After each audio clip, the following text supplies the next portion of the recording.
I'm Forrest Saunders, sitting inside the state capitol here in Tallahassee, Florida.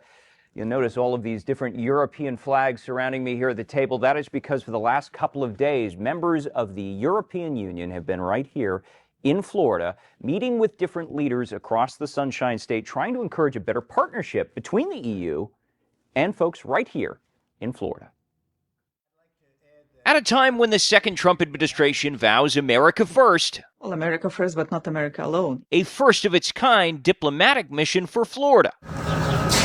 Envoys from across Europe, including Austria, Belgium, Spain, Finland, France, Poland, spent 2 days in Miami, then moved north to Tallahassee.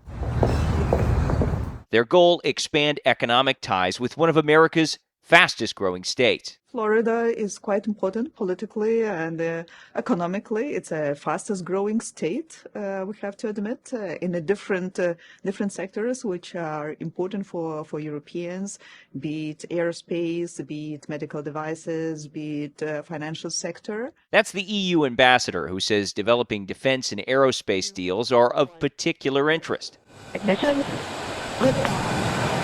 It would come on top of already healthy relations, as the EU supplies 60% of foreign direct investment in Florida, supporting roughly 140,000 jobs, officials say. So you can say the value proposition. In Miami and the Capitol, ambassadors met with legislative leaders and Florida Commerce Secretary Alex Kelly. And you say, why Florida? Calling his briefing a, quote, very extensive and impressive presentation. Well, good morning from our state capitol. But one meeting didn't happen. The governor not seeing the delegation despite their request. His staff has yet to say why. Look, we are diplomats. We work with who is elected in the office, be it the federal level or the state level. The trip comes during heightened trade uncertainty. The Trump administration recently imposed new tariffs affecting European goods, including on steel, electric vehicles, and certain tech components. EU officials say they're pushing for stability and long-term investment planning. At the moment, we have a deal which is actually, I have to say, very favorable for us, that it's a flat rate of 15%, so you don't have ups and downs. That's important,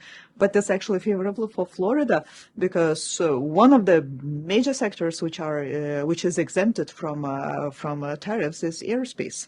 So that gives really a chance for expanding the cooperation in that sector. House Democratic leader Fentress Driscoll says Florida should lean into the opportunity. She told us this earlier in the week. We want good, high-paying jobs here in the state of Florida.